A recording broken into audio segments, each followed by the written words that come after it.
Hi, my name's David. I'm founder and car expert here at Motorenn, and I'm super excited to be in front of an Aventador SV and to share with you my insights about this car and what I think it's going to do here in the market as we go in the next few years.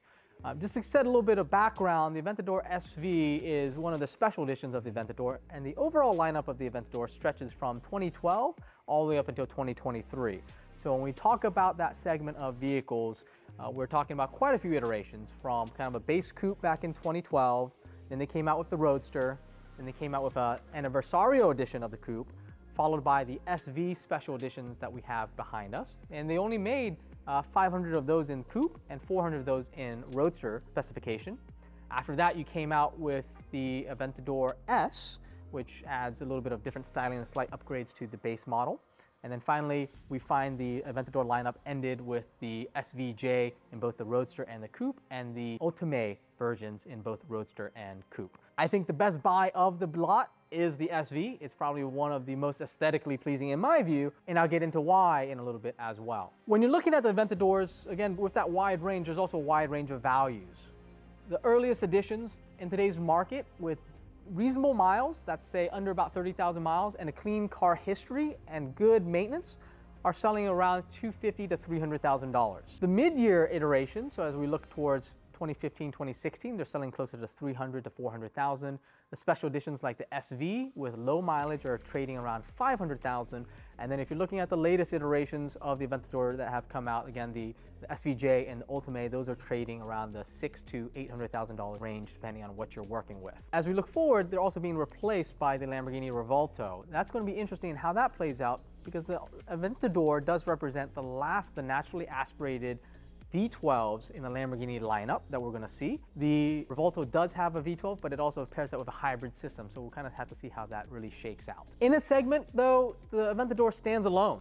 It's literally the only V12 in modern times that comes in this mid-engine format. Again, Ferrari does have the 812 and the F12, but those are front-engine V12s, so it's a very different driving experience. If you want a mid-engine sports car from Ferrari, you're looking at a 488, F8, or the SF90, and again, those are V8-based power plants. When we look at the rest of the McLaren lineup, they pretty much just work with twin-turbo V8s, both in form of the 720S, 765, and the most modern updated 750S variant. You have some V12s in the Aston Martin DBS lineup and obviously the DB11. But again, I'm listing cars that are all front-engine rear-wheel drive vehicles. You don't have that in a mid-engine format until you get over $1 million. Now you're talking about Pagani Zondas, the Ferrari SP3. In terms of time against the Aventador, you might be looking at the Ferrari LaFerrari, but those are all $2, $3, $4 million or higher. So in that sub-$1 million range, and realistically what we're talking about is the $400,000 to $500,000 range. The Aventador is about the only game in town, and it does it very, very well. I think what really sets the Aventador aside is, again, that V12 that provides this wonderful sonorous sound. Especially when you get high in the rev band, it has this unique sound that just can't be matched.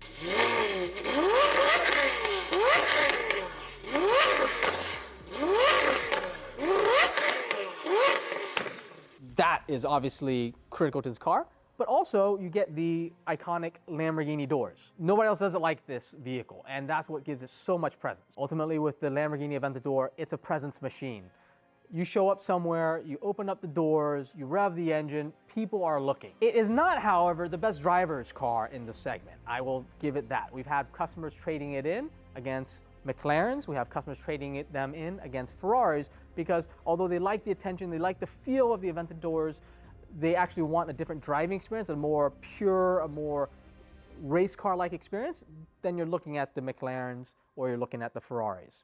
That's not what this is. But if you can appreciate for what this is, that is, again, massive presence vehicle, great vehicle that feels amazing to drive on the highway as you're going 60 or higher, obviously within legal limits, but at a rev band where you can hear that engine, you're having a good time with it. Some of the key features that our customers look for when they're looking at these in terms of the options that they're seeking really focus in on the comfort of this vehicle.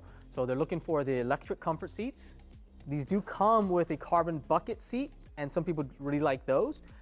But the Lamborghini carbon bucket seat is unique in the lineup in that the back angle is not really adjustable. So it's very much so one of those seats that if your body fits in it and it feels comfortable for you, it works.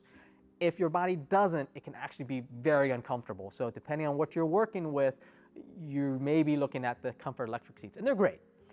Additionally, we find the sound system in the Aventador is generally fairly weak if you have the base system. So a lot of people go aftermarket. The Sensorum sound system is an option. It does elevate the experience a little bit, but you're really not going to get that concert studio level of quality that you may find in a Mercedes or something else on the more luxury spec of things. Really, ultimately, you're listening for the engine. Customers also seem to really gravitate to very colorful iterations of the Lamborghini Aventadors. Look, whites and blacks always sell well. They're a very good baseline color, but this is a car that you also shouldn't be afraid of finding in a colorful color. Your oranges, your yellows, your bright blues do well. Blue Cepheus in particular, which is a very light blue metallic color, is very, very popular on the resale market, and it's very sought after. A few key watch-outs, though, that you should look out for as you're searching for an Aventador, though, are some of the issues around the transmission are pretty critical. That is, this is a single clutch transmission system.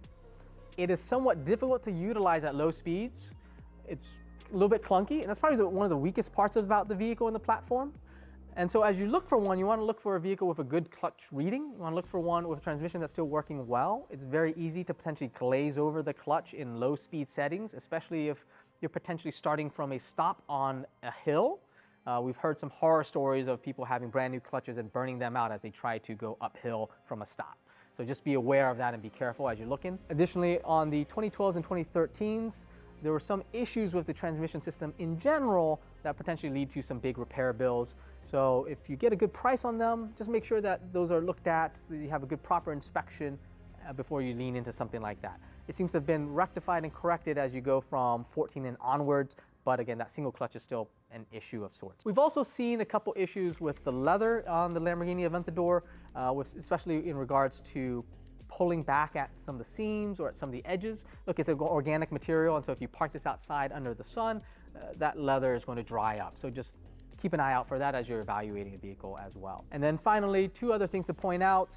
We see a couple small things break on these vehicles here and there, especially the door latch system seems to be both a little bit weak and also an area where people maybe over pull as they try to open the vehicle, and that leads to the door latch breaking. It's not the most difficult repair, but it's something to keep an eye out for. And then finally, we have seen on some of the higher mileage versions of the Aventador a little bit of seepage and leakage around the shocks, and that can be a fairly expensive repair, several $5,000 to $10,000 to replace the OEM Lamborghini shocks. As we look forward to where this car is going, I think the value on these vehicles seems to have really stabilized. We're getting a lot of demand on these in the $300,000 to $400,000 range. The highest priced vehicles in today's market, the SVJ and the Ultimate, seem to be a little bit soft. That may be more of an issue of the overall market and having some kind of risk aversion or appetite aversion to the cars over the $500,000 to $600,000 range. But the Aventadors in the $300,000 to $400,000 range in good condition seem to be trading well. I believe there is opportunity for that value to be going upwards as well. Again, because you're not going to get anything like this platform again, or at least I don't think that will be the case. You're getting a replacement. The Revolto is coming in, but it's priced very high. And then the other competitors in the space are making naturally aspirated V12 mid-engine supercars. Again, the Aventador does stand alone in kind of where it sits in the overall auto ecosystem. It's a great presence car. It drives great on the highway, but not necessarily a canyon carver or a track machine. The SV and SVJ Lamborghini markets as a track vehicle, but ultimately what we're finding is if buyers are trying to go on track, they're really looking at the McLaren 765 or the 911 GT3 RS. Outside of that though, look, nothing else gets the likes, the thumbs ups, the smiles like the Aventador does. In the Aventador lineup, again, there are a lot of iterations. As we've said, hey, look, you have a base version back in 12 to about 15. You have the SV, you have the SVJ, you have the Ultimate. I think the best buy is the SV. Those are pricing around $400,000 to $500,000. You get the more aggressive look of the updated front, and you have a spoiler in the rear with the additional enlarged intakes on the sides. You do get a special edition that is very limited in production. It's at a price point that is high, but is not absolutely stratospheric like the SVJ is. When we find that you're getting into $700,000 to $800,000 in terms of price, it becomes a very big ticket, even for the most well-off customers out there. And the SVJ, in my view, doesn't necessarily add that much more. You have a bit more of an aggressive look, which aesthetically to me actually is maybe less desirable. In terms of performance, Even though Lamborghini says they add a little bit more horsepower and they lighten the weight of this vehicle in the SVJ trim, the reality is that some other channels that have tested these head-to-head against other trim levels have found that the SV and the SVJ perform the quarter mile as fast as one another. So you're not really getting that real performance envelope increase. And then the Ultimate is kind of cool in how Lamborghini's created an SVJ but without the oversized wing. But then the problem ends up being it looks so normal that you might as well just get the Aventador S and save $400,000. And at the end of the day, $400,000 is $400,000, no matter how you cut it, when the experience of that vehicle is just not that different from one to the other. Coming back to the top of it, the Aventador really stands alone. I think it's the king of the road in terms of presence, in terms of feel. And at this price point, again, you can't get anything in this type of a platform with this mid-engine V12 experience.